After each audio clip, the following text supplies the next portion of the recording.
बहुत मेहनत करने के बावजूद भी मार्क्स 500 550 के अराउंड ही अटक जाते। आज हम बात करेंगे कि ये गैप क्यों आता है और लास्ट 30 डेज में एक नीट एस्पायरेंट ऐसा क्या कर सकता है कि जिससे उसके मार्क्स 650 प्लस तक पहुंच जाएं। अगर आप ये वीडियो पहली बार देख रहे हैं इस चैनल पर तो मैं आपको बता दूं, मेरा नाम है डॉक्टर जकी जमाल और मैं अलीगढ़ में एक नीट बायोलॉजी एजुकेटर हूं।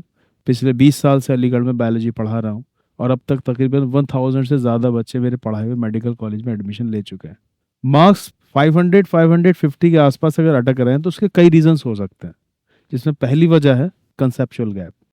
बहुत सारे स्टूडेंट अक्सर कॉन्सेप्ट्स क्लियर नहीं करते हैं और सीधे क्वेश्चंस पर प्रैक्टिस करने लगते हैं, तो जिसकी वजह से उनसे सवाल नहीं हो पाते हैं। पहले आपका बेसिक क्लियर होना चाहिए। जैसे कि अगर आप मेंडल से रिलेटेड क्वेश्चन लगा रहे हैं तो आपको एटलीस्ट गैमीट्स बनाने आने चाहिए ना। अगर आप गैमीट्स ही नहीं बना पाते हैं तो फिर कैसे आप सवाल कर लेंगे। कार्डियक साइकिल के क्वेश्चन आपके गड़बड़ हो रहे हैं, मैकेनिज्म ऑफ यूरिन कंसंट्रेशन के सवाल आपके गड़बड़ हो रहे हैं, तो कहीं ना कहीं आपका टॉपिक लैग कर रहा है। तो आप उस टॉपिक को दोबारा पढ़िए ध्यान से, तो फिर सवाल होंगे, क्यों नहीं होंगे आपसे। दूसरी वजह लैक ऑफ प्रैक्टिस वैरायटी। बच्चा बार बार वही सेम टाइप के क्वेश्चंस प्रैक्टिस करता है। अब नीट में कभी कभी ऐसा हो जाता है कि थोड़ा नया टाइप का सवाल आ जाता है, तो नए क्वेश्चंस देखते ही ऐसे बच्चे घूम जाते हैं क्योंकि उन्होंने सेम ही क्वेश्चन से प्रैक्टिस कर रखी। तीसरी वजह रहती है वीक एनालिसिस। बच्चे मॉक टेस्ट देते हैं लेकिन टेस्ट पेपर देने के बाद जब वो आंसर चेक करते हैं तो उसमें जो उनके क्वेश्चंस गलत हुए हैं उसकी एनालिसिस सही नहीं करते हैं कि अगर ये क्वेश्चन गलत हुआ है तो उसकी वजह क्या है। कॉन्सेप्ट ही वीक है या फिर कोई सिली मिस्टेक हुई है। बहुत सारे बच्चों का टाइम मैनेजमेंट सही नहीं होता है।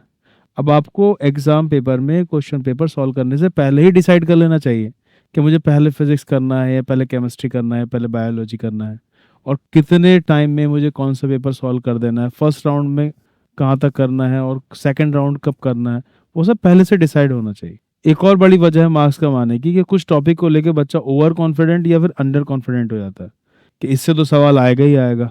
ओवर कॉन्फिडेंट हो रहा है बच्चा, और कुछ में अंडर कॉन्फिडेंट है कि उसे लगता है कि इससे तो सवाल आएगा ही नहीं, और फिर वही अगर टॉपिक से क्वेश्चन आ जाता है तो फिर गड़बड़ी होने के चांसेस बढ़ जाते हैं। तो हम बात करेंगे कि इस आखिरी एक महीने के अंदर ऐसी क्या स्ट्रेटेजी रहनी चाहिए एक एवरेज स्टूडेंट की, जिसके अभी मॉक टेस्ट में मार्क्स 500 550 के आसपास आ रहे हैं, कि उस एक महीने के अंदर उसके मार्क्स 650 प्लस पहुंच जाए।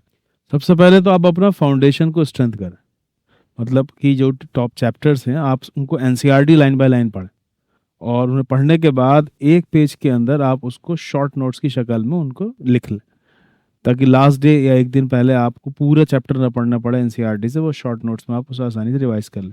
उन शॉर्ट नोट्स के अंदर आपने उस चैप्टर में जो निमोनिक बना है या कोई शॉर्ट ट्रिक्स बनाई उनको भी मेंशन कर दें, और हर चैप्टर पे कम से कम 20-30 क्वेश्चंस की प्रैक्टिस करें, और उन क्वेश्चंस को करने से आपको अपनी मिस्टेक्स पता चलेंगी, उनको भी उसी एक पेज के नोट्स के अंदर लिख लें। दूसरे कि आप एक दिन छोड़कर हर दूसरे दिन एक मॉक टेस्ट की प्रैक्टिस करें, और मॉक टेस्ट की टाइमिंग भी वही रखें जो कि नीट एग्जाम की टाइमिंग रहती है, यानी 2 से 5 के बीच में।